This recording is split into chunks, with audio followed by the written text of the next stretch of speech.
Finland way, raise our voices high.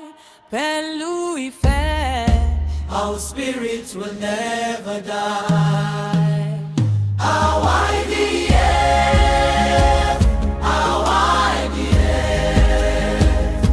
àṣà wa ni, ìgbéraga wa. AYDF, AYDF, together we rise, in unity we shine. Ọmọlúàbí ni wá.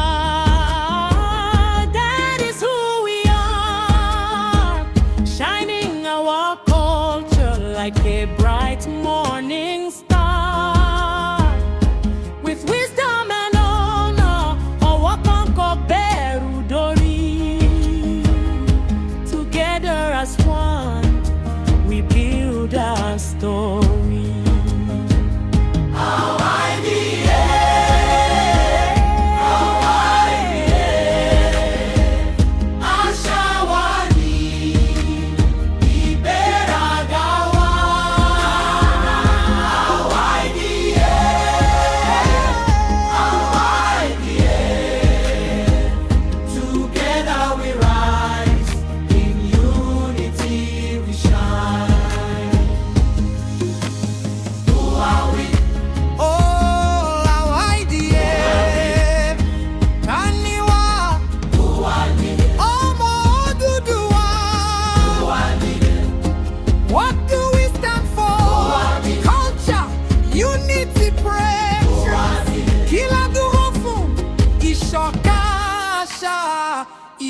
Ìdàgbàsókè.